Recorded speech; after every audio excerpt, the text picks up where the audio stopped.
Halo, selamat datang di channel ini.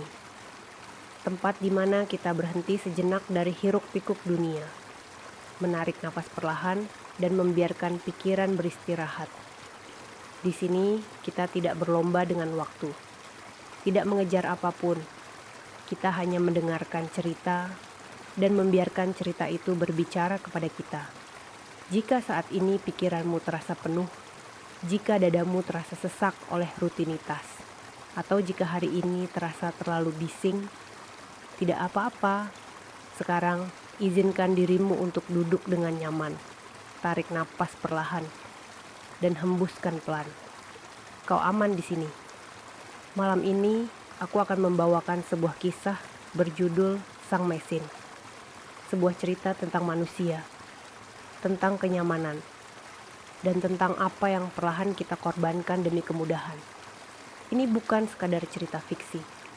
Ini adalah cermin tentang dunia yang terasa semakin dekat, namun manusia justru semakin jauh satu sama lain. Tentang teknologi yang awalnya melayani, namun perlahan menjadi sesuatu yang disembah. Dan tentang satu pertanyaan sederhana. Apakah kita masih benar-benar hidup atau hanya bertahan? Sebelum kita masuk lebih dalam, lepaskan sejenak layar-layar lain. Turunkan volume pikiranmu. Biarkan suaraku menemanimu. Tidak ada yang perlu kau lakukan. Tidak ada yang perlu kau pikirkan. Dengarkan saja. Karena cerita ini lebih baik dirasakan daripada dipahami. Jika kau sudah siap, mari kita mulai. Sang Mesin, bagian 1.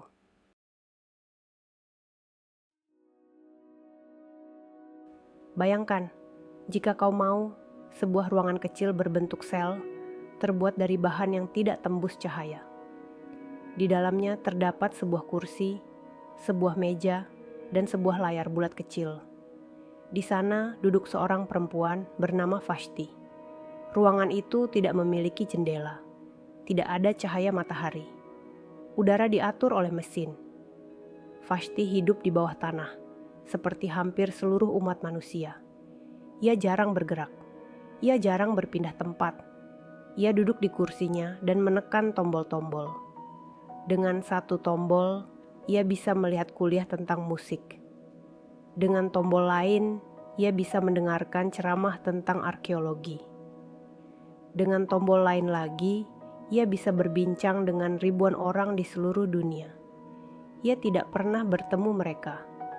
Ia hanya mendengar suara mereka. Dan itu sudah cukup. Vashti membenci pengalaman langsung.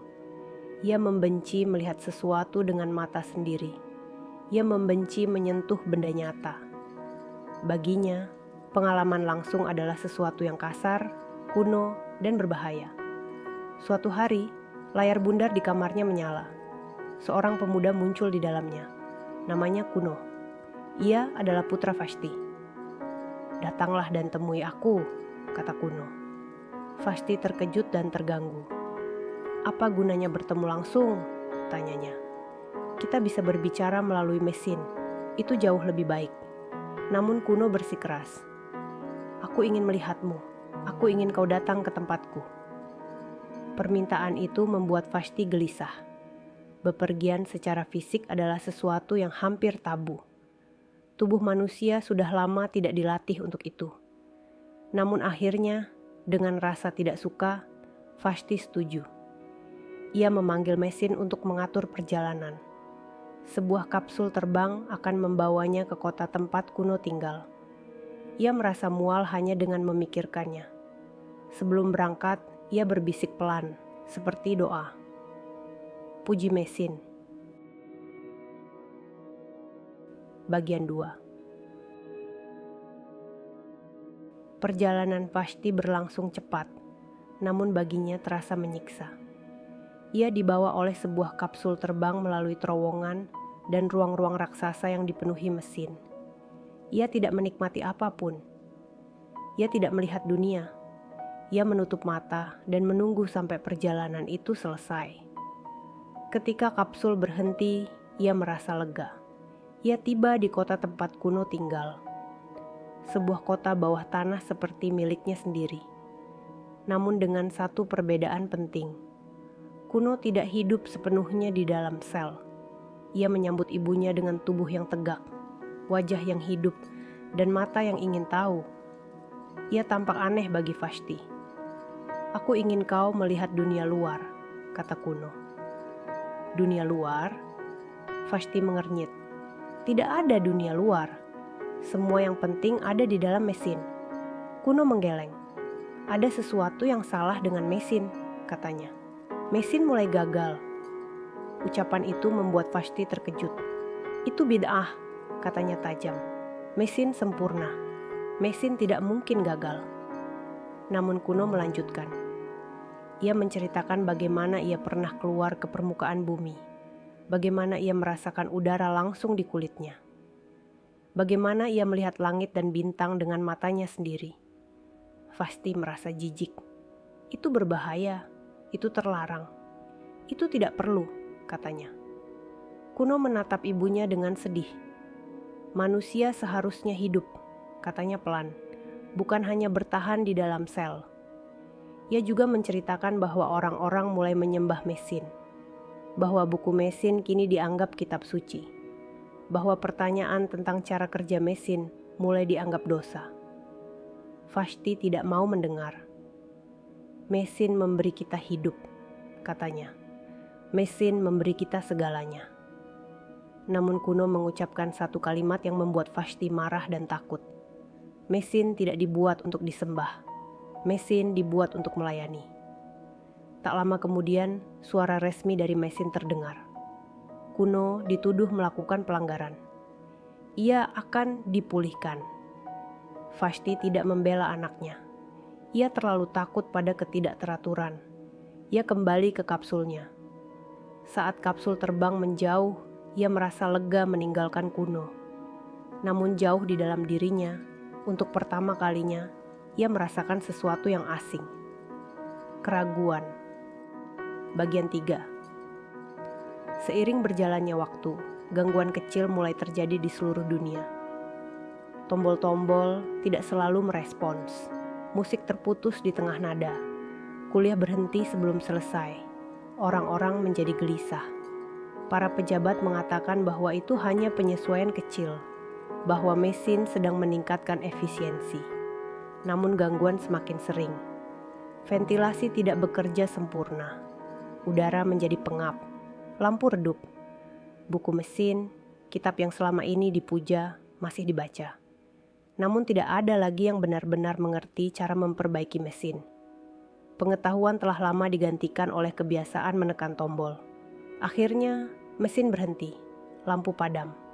Udara menghilang. Suara dunia terputus. Manusia yang telah hidup berabad-abad tanpa berjalan, tanpa melihat langit, tanpa menyentuh tanah, mulai panik. Jeritan terdengar di lorong-lorong bawah tanah. Di tengah kekacauan itu, Vashti terlempar keluar dari kursinya. Untuk pertama kalinya, ia berdiri dengan tubuhnya sendiri. Di antara reruntuhan dan kegelapan, ia melihat Kuno. Mereka bertemu secara langsung, bukan melalui layar. "Kita telah mati," kata Vashti. "Tidak," jawab Kuno. "Manusia masih ada." Ia menjelaskan bahwa masih ada orang-orang yang tidak sepenuhnya tunduk pada mesin, yang masih hidup di permukaan, yang masih ingat cara berjalan, melihat, dan bertahan. Mesin boleh mati, tetapi manusia tidak harus mati bersamanya. Saat bangunan runtuh dan udara semakin menipis, Vashti memeluk anaknya.